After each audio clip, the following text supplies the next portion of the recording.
Hi and welcome to another story, and today we have part 8 of The Person Controller by David Baddiel, continuing from chapter 46. There's only really one place. 20 minutes later, the game was about to start. Mr. Barrington's team talk was still ringing in the Bracket Wood 11's ears. So, let's make sure that we back up any diagonal runs from midfields with quick 1-2s and cross-field balls, although don't forget to stick to a diamond shape if they start counter-attacking down the flanks. Meanwhile, switch between 4-5-1 and 4-4-2 with the inside players down the middle. Stick to our zonal marking at the back. Play off the front men. Knock it short. Knock it long, and come final whistle, we'll have our hands on that trophy. There had been a long pause. "Sorry, Mr. Barrington," said one of the boys eventually. "We didn't really understand what you just said." Mr. Barrington sighed. "OK, just get the ball to Fred and let him work his magic." At that, the rest of the team had turned to Fred and cheered. They even started chanting, "Fred, Fred, Fred." Fred had smiled as best he could. He even thought about doing a little kind of royal wave to imply how confident he was. But he didn't feel it. And he felt it even less now, standing on the centre spot, about to kick off, looking at Oakcroft lined up on the other side. Everything about them seemed to be better. Their kit looked better. Their boots looked better. Most importantly, their bodies looked better. They all looked about 17. The goalie looked like he just started university, where he'd been studying goalkeeping and extreme tallness for your age. Turning round, Fred could see the 10 other players in the team gazing hopefully at him. He scanned the crowd, taking in the Bracket Wood supporters section. They were all looking hopeful as well. He could see Mr. Fawcett looking hopeful. He could see his mum and dad looking hopeful, although in his dad's case, this may have partly been because he'd worked out that there would be enough time at half-time to pop out to a nearby sandwich shop. He could see Sven Matthias looking hopeful about having found a new great young player. He could see Sterling and Scarlett looking hopeful, in between checking out other people's mobile phones and telling them how out of date they were. He could see Isla and Morris back to their normal selves, making not a bad job of pretending to look hopeful. But he couldn't see Ellie, no matter how hard he searched. One thing about Ellie Stone, one thing that probably helped her to be so good at video games, was that she had very good eyesight when it came to tracking moving objects. When there was, say, a football, tennis ball or baseball moving about on a screen, she seemed to know instinctively where it was going to end up, and well, before it got there, had already moved her screen football, tennis or baseball player to where he or she needed to be to hit that ball with his or her foot, racket or bat. Which is a long-winded way of saying that even though she'd been cross with her brother, she had watched the flight of the controller carefully. Carefully enough, in fact, to have a quite good sense of where it might have ended up. However, you didn't actually have to have an eye that was really good at tracking the movement of objects in flight to know that Fred had managed to send it really high into the air, and the objects in flight that go really high in the air but can't actually fly, well, there's only really one place they tend to end up, on the ground. In pieces, normally. So Ellie was trudging across the outskirts of Broom Hill playing fields without much hope. Clearly her and her brother's little adventure was over. A part of her didn't even know why she was bothering. Maybe they could put the controller together again. Or maybe she just wanted to gather up the bits and give it a decent burial. Perhaps in the boxpital. But even as she was thinking this, she did keep on looking in order to work out exactly what path the controller would have taken across the sky. And then, in the distance, she realised it wouldn't have landed on the ground at all. In fact, she thought she could see a glint, a tiny reflection of sunlight off its shiny silver plate in the branches of, yes, that tree. Chapter 47. What happened? Meanwhile, back inside the ground, the game had just kicked off. For the moment, perhaps surprisingly, Bracket Wood were in possession. Barry Bennett had the ball. "Fred," shouted Mr. Barrington, "get up there, into the box." Fred did as he was told. "Right, now, Barry, kick it up to him." "Sorry," said Barry. "Barry, can you knock it?" shouted Mr. Barrington. "Oh, right," Barry said. He drew his foot back and kicked the ball forward as hard as he could. Fred was waiting in the Oakcroft box. He could see the ball coming. He looked around desperately at the crowd in the hope that Ellie might somehow be there with the controller, but all he could see was his dad asking someone next to him if he could have some of his crisps. Then he remembered. It was him, Fred, who had thrown the controller away. It was him, Fred, who had realised that he and Ellie, couldn't live the rest of their lives relying on it. It was him, Fred, who had decided that he was going to play and win this game without help from some weird magic machine. With that stirring thought, he drew himself up to his full height and jumped for the ball, just knowing that it was going to come off his forehead cleanly and sharply into the Oakcroft goal. Seconds later, his forehead made contact, certainly sharply, but not, to be honest, especially cleanly, with the large muddy puddle behind the goal. having been sent there face forward by impacting quite hard with the 3 enormous Oakcroft defenders who had jumped into the air at the same time as him. "Oof," said Fred, who noticed that not only had he failed to achieve quite the same level of impressive sporting excellence as when Ellie and the controller had been helping him, but also that, when he wasn't being controlled, stuff like that looked like it should hurt, did. Really did. He got up slowly as he wiped the mud out of his eyes. He could see Oakcroft had taken the ball from their own penalty area right up the pitch and were advancing very menacingly on the Bracket Wood goal. He could also see that quite a few of his own team and Mr. Barrington were looking at him with expressions that clearly said, "What happened?" Ellie, much like her brother, waited for the ball 450 metres away inside the ground, looked up with a yearning for the controller. Only her yearning for the controller to help her was also a yearning to reach the controller, which was dangling on a tiny leafy offshoot of a big branch about halfway up the tree. It was stuck there, the tiny leafy offshoot holding it on the central point of the V formed by its 2 little branches. She sighed. Ellie wasn't really a tomboy, or at least if she was a modern tomboy, not an old-fashioned one. She was good at video games, not catapults and scrumping apples and climbing trees. But she had walked all this way, and it had turned out the controller wasn't actually in 50 pieces, so she thought she'd better give it a go. She was about to raise herself onto the lowest branch of the tree when a voice said, "Can I give you a hand?" She turned around to see Rashid smiling at her. Chapter 48. Never even come near me with a football again. The policy of just giving the ball to Fred wasn't quite working, in that every time he'd got the ball so far he'd been knocked off it and ended up in a muddy puddle. Not at least exactly the same muddy puddle. You couldn't fault Fred for his work rate. He was, as football people sometimes say, box to box. He was here, he was there, he was every jolly where, being knocked into muddy puddles. He'd been knocked off the ball and into a muddy puddle in the Oakcroft penalty area. He'd been knocked off the ball and into a muddy puddle at the centre circle. He'd been knocked off the ball and into a muddy puddle at all 4 corner flags. And just now he'd been knocked off the ball and wished he'd fallen into a muddy puddle in the Bracket Wood penalty area, where instead he'd fallen into their own goal post, banging his back quite hard, which had left him too winded to get up and prevent the ball from going in. The score presently was Oakcroft 3, Bracket Wood 0. As Fred finally got up, he saw most of his team walking sadly back to the centre circle. A number of them, and Mr. Barrington, and a fair few supporters he noticed this time, were looking at him with facial expressions that now said, as well as "What happened?" "You were really good in the last game, and everyone thought you were our magic ingredient that meant we were going to win. But now, frankly, you're rubbish. We don't understand." They had got quite detailed, those facial expressions. "What are you doing here?" Ellie asked Rashid. "Don't you want to watch the game?" "A bit," said Rashid, "but I don't like football that much." "Real football?" "Yes, I like FIFA. I basically like video football more than I like real football, because real football can get..." "Boring?" said Ellie. "Yes," said Rashid, "but when you play it on a video game, you can keep it interesting." "That's what I think," said Ellie. "Oh, good," said Rashid. "I'm glad. It's hard to find someone who agrees. So, anyway, are you trying to reach that controller?" Ellie wasn't sure what to say, but she guessed that lying hadn't helped the situation much so far. So she said yes. Then, feeling like she should explain, added, "It's in the tree because I saw Fred karate chopped it out of the football ground." Ellie nodded. "Amazing karate chop," said Rashid. Ellie nodded again. There was a short pause. Then Rashid said, "Why did he do that?" There was another short pause, and then Ellie sighed and said, "Well, it's a magic controller. I've been using it to control Fred. I work the controller, and when it's in sync with my brother, he's like my avatar on a video game, and I can make him jump really high and fight really well and dig really deep and play football really well. But then it started losing power, and we had a row about it, and he kind of tricked me into controlling him to karate chop it out of the ground." There was a longer pause after this. Eventually Rashid nodded and said, "OK, we'd better get it down then."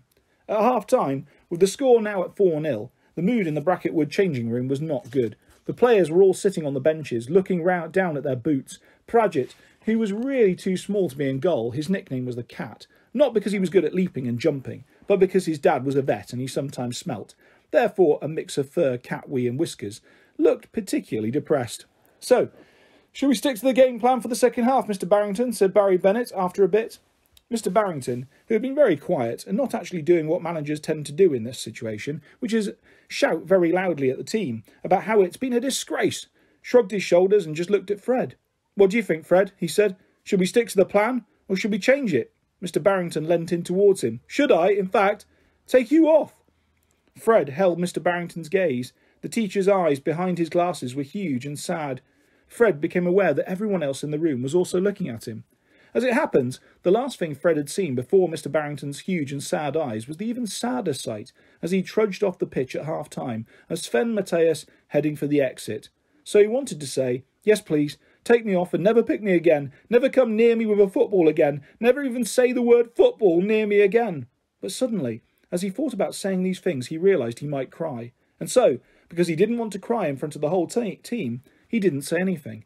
And so, because Fred wasn't saying anything, Mr. Barrington assumed he didn't want to come off and said in a kindly voice, "OK, go back on for the first 5 minutes of the second half and we'll see how it goes."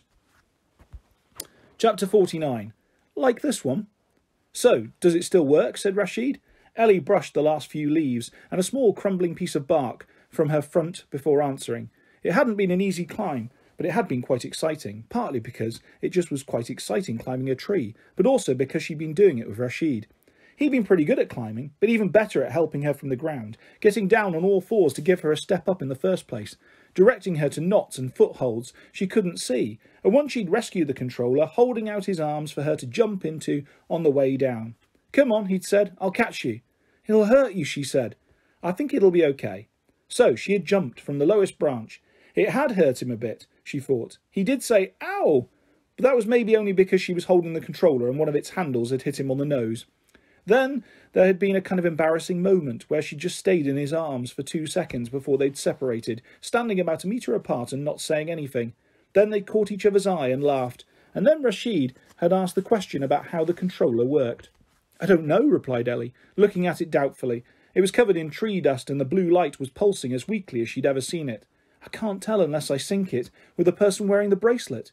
"Bracelet? Oh yeah, I forgot to tell you about that. It's a little black bracelet that comes with it and has a blue light on it, like this one," she said, pointing to the controller. "Or, like this one," said Rashid, producing from his pocket another bracelet. Chapter 50. Paired. "Where did you get that?" said Ellie, amazed. "From Isla and Morris Fawcett," said Rashid. "Oh," said Ellie. Morris was wearing it, but Isla seemed to be a bit cross with him about it.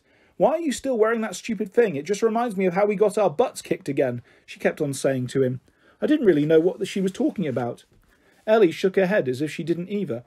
Rashid held out the bracelet to Ellie, who took it and began examining it closely. "Anyway, so Morris looked all ashamed," Rashid continued, "and took it off and chucked it away. But I quite like the look of it, so I picked it up and put it in my pocket. Was that wrong?" No, said Ellie, who had noticed something. Even though it wasn't the bracelet she and Fred had been using, the light on it was pulsing, more or less, in time with their controller, which might mean that... "Rashid," she said, "would you mind just holding the controller a minute?" "I'd love to," he said. She handed it to him. He cradled it in his palms, staring at it with awe. "It's amazing." "Yes, it is. Are you a gamer?" "Yes." "What's your favourite game?"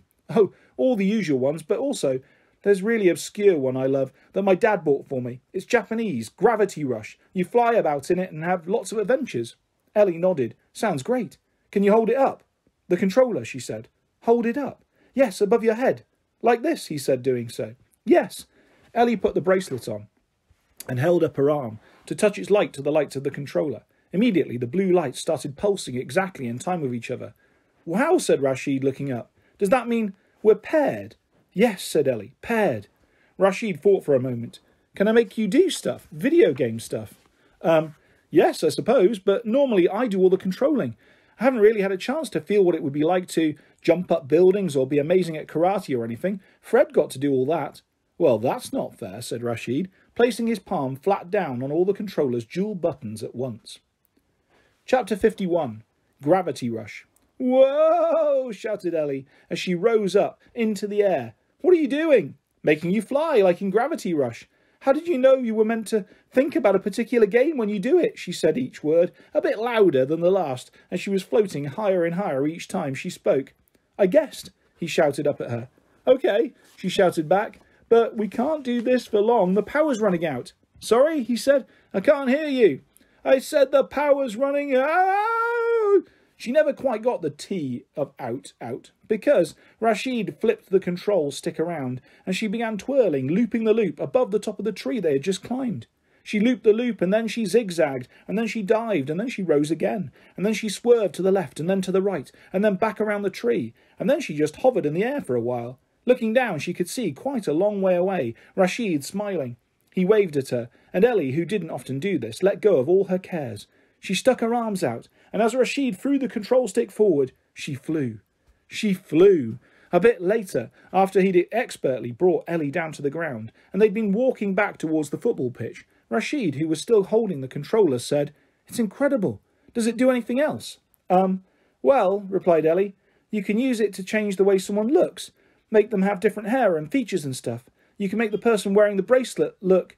And here she glanced down at her wrist, remembering that at this moment she was the person wearing the bracelet. "However you want them to look." Rashid looked at her. Suddenly, he stopped walking and stared at the device, frowning.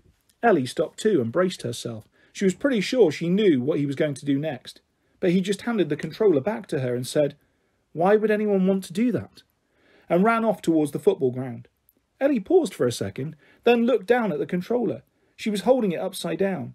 On the shiny plate at the back, she could see a reflection of her own face. Her own face, that is, with its glasses and its braces and its pigtails. And a very big smile. And then she ran after Rashid. Chapter 52. When it comes to the crunch. Sven Mathias had seen enough. He was a busy man and he didn't have time to hang around. He was, however, a little confused. He had very good instincts for talent, and he knew those instincts had been set alight by seeing this Bracket Wood boy playing in the semi-final. So now, standing outside the little ground in the middle of the posh school sports field, he was disappointed and somewhat bewildered by how bad the kids seemed to be in this game, the final. Maybe he thought sadly to himself, this one just can't do it when it comes to the crunch in the biggest games. Better to know that now than say in 10 years' time at the Champions League final. He took out his phone. "Hi John," he said, "it's Fen. I'm leaving." "Yes, at half time. Can you bring the car around too?" Excuse me, Mr. Mathias," said a small voice. He looked down. A young girl with braces and glasses and pigtails stood there, next to an Asian boy of about the same age. Sven moved the phone away from his ear. "Yes," he said. "Can I just hold you up for a second?" she said. Chapter 53. Single Bow. The referee blew his whistle to start the second half. Oakcroft's players passed the ball around between themselves. It looked like they were toying with the game now, as if at any moment they could just take the ball up into Bracket Wood's half and score. Fred watched them from his own half disconsolately. He felt cold and tired. He'd given up. Then he heard distantly, "Fred! Fred! Fred!" It's someone chanting, like the team did before the game, he thought. Sarcastically now, of course. Probably a joke, but still it continued. "Fred! Fred! Fred!" Reluctantly, he looked in the direction of the chant. It was coming from somewhere towards the front of the Bracket Wood supporter section.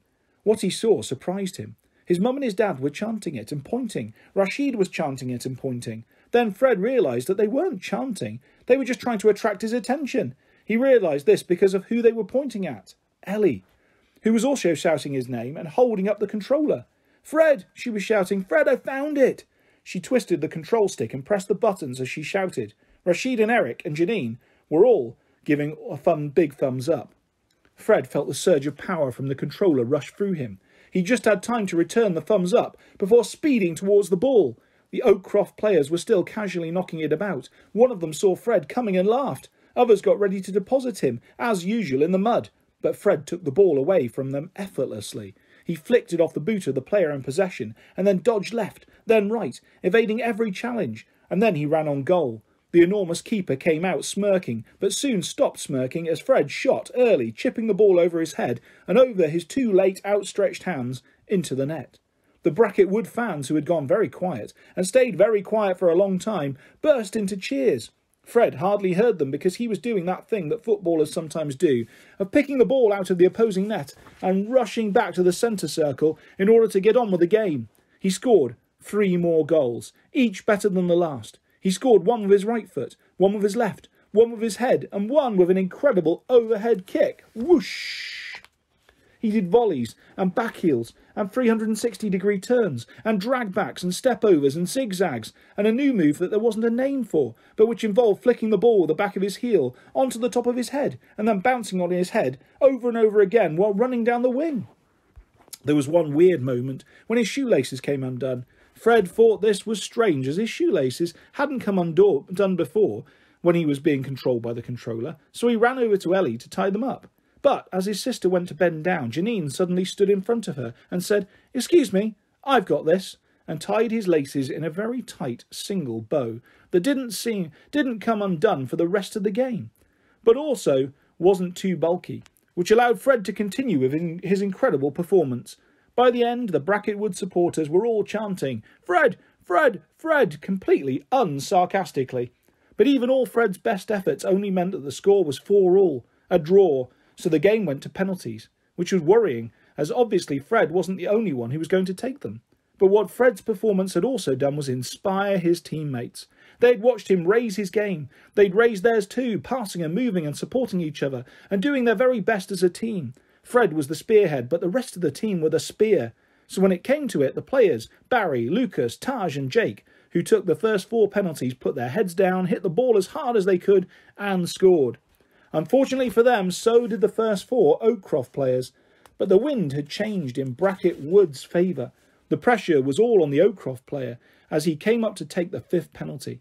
He was actually the one who had laughed at Fred as he'd come towards him.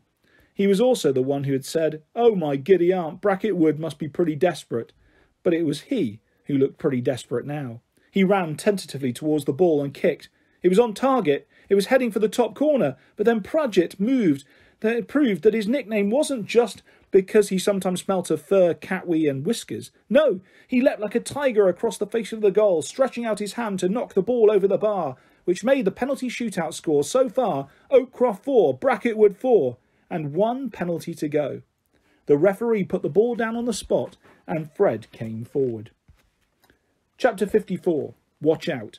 Fred faced the Oakcroft keeper, who was looking very tall. Fred remembered reading that as a child Lionel Messi had been given growth hormone treatment by Barcelona because he was too small, and wondered in this moment if the Oakcroft keeper should not have been given whatever the reverse treatment was. A hush descended on the ground. A shard of light from the late afternoon sun glinted off one of the handles of the Fringe Benefits Bracketwood and surrounding area Interschool Winter Trophy, still there behind the goal. Fred suddenly felt nervous. Knowing the controller was back in action had really bucked him up at the top of the second half, but now, faced with this monster in goal and everyone in the school looking at him, relying on him to do well, the butterflies grew in his stomach, to the point where it felt like there was a whole hothouse full of them in there. His eyes searched the Bracketwood supporters' end. Where was she? Had she gone again? But no, there she was, Ellie, holding the controller above her head, her fingers poised on the control stick and buttons, her eyes burning. "What are you going to make me do?" he mouthed. And she mouthed back, the cleverest, trickiest, most awe-inspiring move ever. Fred smiled. He felt the butterflies in his stomach all flutter down and settle. He turned back to the giant keeper, who had put both his arms out to make himself even bigger, and who appeared now to be snarling. He was snarling, arms out, giant. Fred turned around and walked away from the ball. Bracketwood supporters in the crowd and his teammates standing with their arms linked on the centre line whispered to each other, "Oh my God, he's bottled it. Please don't go back to the changing room, Fred. Oh no!" Whereas Oakcroft supporters in the crowd, and their team also standing on another section of the centre line with their arms linked, said loudly, "Ha ha, he's bottled it. He's walking back to the changing room, the big nerd." Oh yes, the referee looked a bit confused. He was just about to blow the whistle awarding the game to Oakcroft, when Fred stopped walking, bent his legs and threw his body backwards.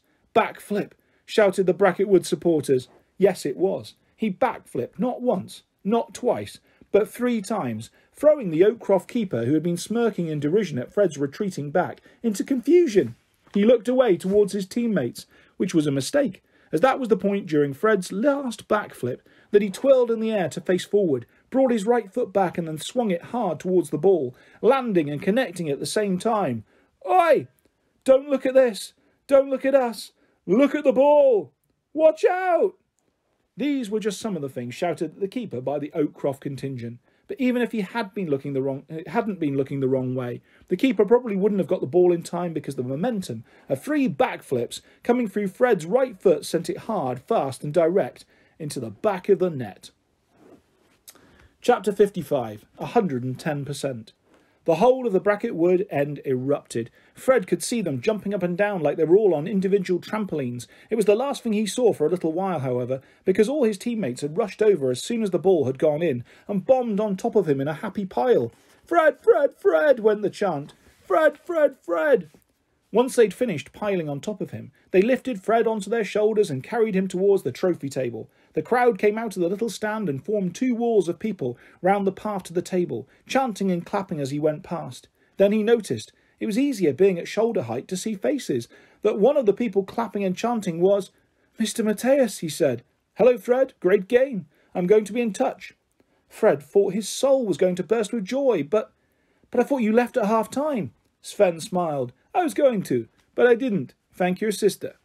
"Fred," shouted Pradgett from underneath him. "Please, can I put you down now?"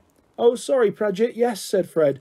Pradgett bent, well, sort of fell down, and Fred dropped off his shoulders and carried on towards the trophy table. Standing behind it was Mr. Bodzarov of Fringe Benefits. "Well done, Fred.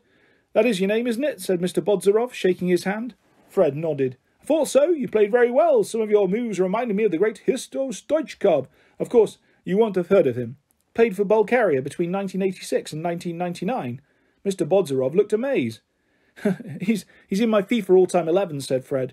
Mr. Bodzarov smiled, looking very pleased, and then he suddenly produced a microphone and turned to the crowd. Fringe Benefits are very proud to have sponsored the Fringe Benefits Bracket Wood and surrounding area Inter-School Winter Trophy.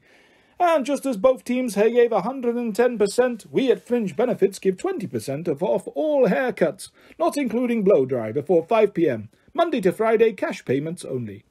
This was greeted by silence, apart from a couple of people whispering, "Does that make sense?" Anyway, he continued, picking up the trophy. Well done, Bracket Wood, this year's winners of the... Don't say Fringe Benefits again, shouted a distant voice from the crowd. Fringe Benefits Bracket Wood and surrounding area Inter-School Winter Trophy! Everyone clapped and cheered as Mr. Bodzarov held up the trophy. They were expecting him to hand it to Fred, so that he could turn around and hold it up to the crowd like footballers do when they win big cups. But instead, perhaps wanting to draw out the moment for a bit longer, after all the sponsorship, it was rumoured, had cost Fringe Benefits nearly £100. He held the microphone out to Fred and said, "Would you like to say a few words?" Fred was surprised, but then looking around at the crowd, at all the Bracket Wood pupils, and Mr. Barrington and Mr. Fawcett and his mum and dad, and Sven Matthias and Rashid Khan, Sterling and Scarlett, and even Isla and Morris, all clapping and smiling, and at Ellie in the middle of this crowd, Fred decided he should indeed say a few words. Chapter 56. A Gentle Little Push. I don't know if you do this when you win a football trophy, Fred began. He then stopped for a second, as he'd never heard his voice through a microphone before, and it sounded really strange.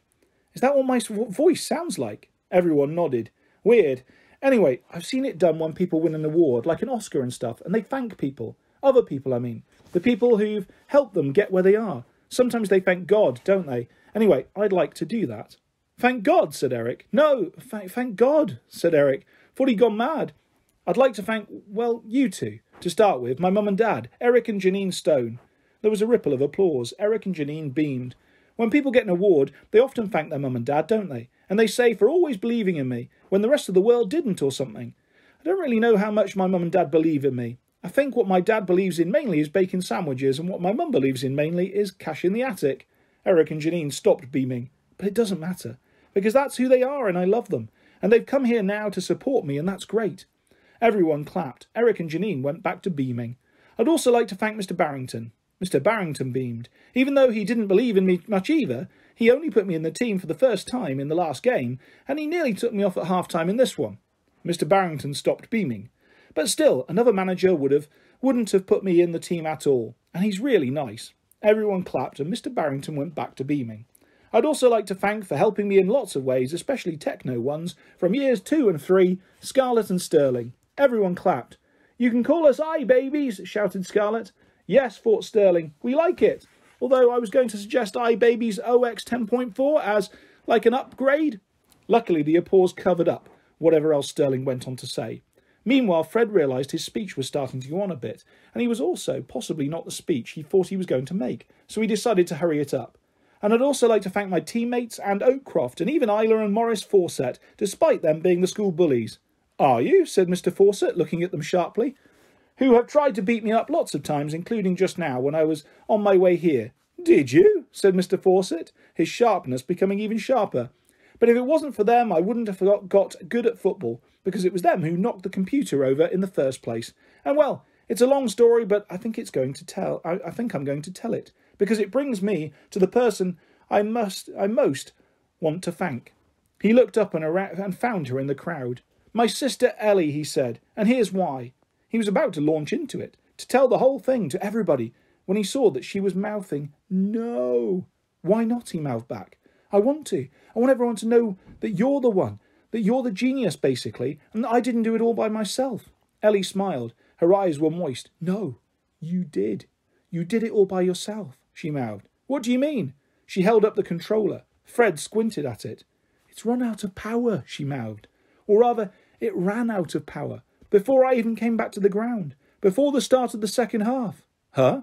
So why did you hold it up at me? Why did you operate it? I saw your fingers on it all the time. I was pretending. I could tell you were looking, so I pretended it was working." Fred frowned. "Why?" Ellie smiled more. "Because I know you. Because you're my twin. I knew that you were brilliant. I knew you could be an amazing player. You just had to believe that something was making you brilliant." Fred shook his head. "I did all that? 4 goals? All those amazing tricks, the backflip penalty, by myself?" "Yes," mouthed Ellie, "because all you really needed to believe in was yourself." There was a long pause, and then Mr. Bodzarov said, "Are you all right, Fred? You seem to be opening and closing your mouth a lot with no words coming out. Are you having some sort of fit?"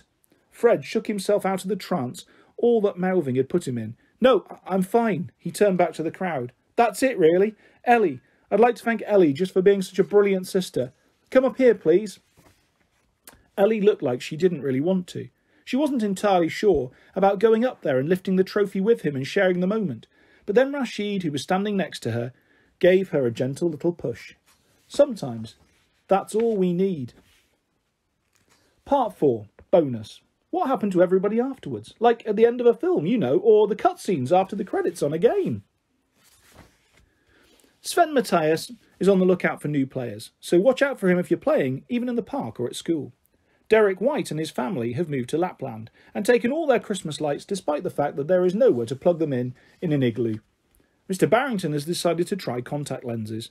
Mr. Fawcett came to understand that Isla and Morris were perhaps not the ideal Bracket Wood pupils after all. They haven't won a certificate for good behaviour for a while.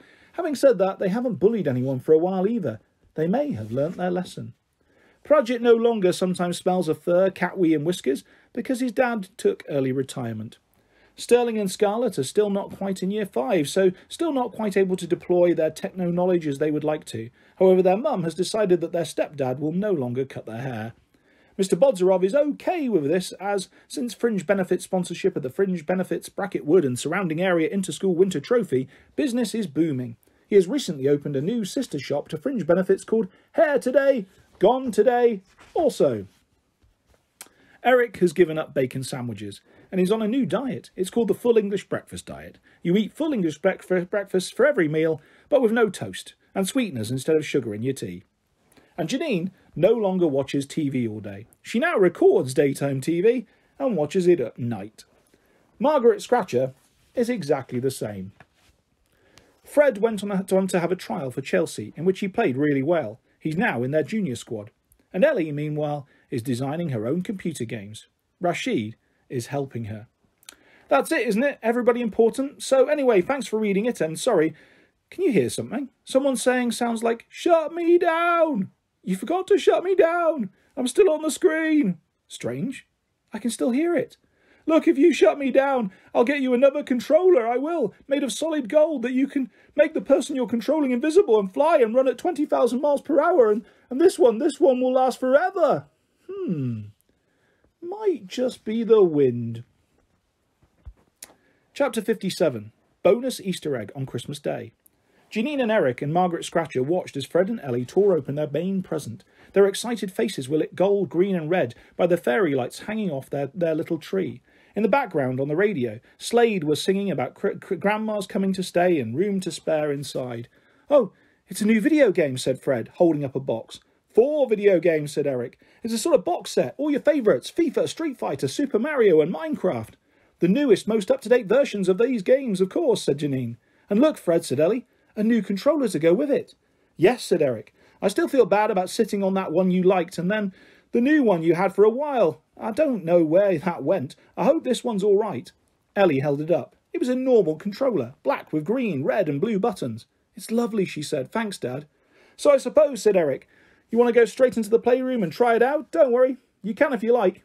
It's Christmas Day, isn't it? Said Janine. You can do whatever you like. Fred nodded and smiled, but then said, Dad, I really like the video game present, but look outside. It's snowing. Eric turned his gaze to the window. He felt goose pimples rise on his flesh at the sight of it, and the idea that it could, after all, still snow on Christmas Day. Oh, yes. Can we go out and play in the snow, Dad? Said Ellie. We'll do the video game later. But you're in your pyjamas. It'll be more fun like that, said Fred. Eric and Janine exchanged glances. Of course, they said together. Go on. Fred and Ellie got up and began to run out of the door and the living room. Meanwhile, Eric and Janine exchanged one more glance. Fred, Ellie, said Eric, stopping them as they reached the door. Is it all right if we come and play? Fred frowned. Ellie frowned. Then they exchanged glances. But you've got your pyjamas on too, said Fred. Janine got up, putting out her hand to help Eric heave himself off the sofa. Like you said, it'll be more fun like that, she said. And out of the door the whole family flew, cheering and shouting as they went. If you'd been in the Stones' living room that Christmas Day, you'd have seen them through the window, building snowmen, making snow angels and throwing snowballs at each other for ages and ages. And if you'd stayed long enough, you'd have seen one particular snowball hit the window quite hard. As it did so, a light, a blue light on the controller that Ellie had left lying on the couch, pulsed on and off. But it had stopped by the time they came back inside, and the snowball on the window had turned to water. And that is the end of The Person Controller by David Baddiel. Really hope you enjoyed that story, guys. I will be back soon with lots more stories and videos coming your way very soon on my channel. If you'd like to subscribe or hit a like, that's always appreciated. Thanks for listening, guys. Take care. Bye-bye.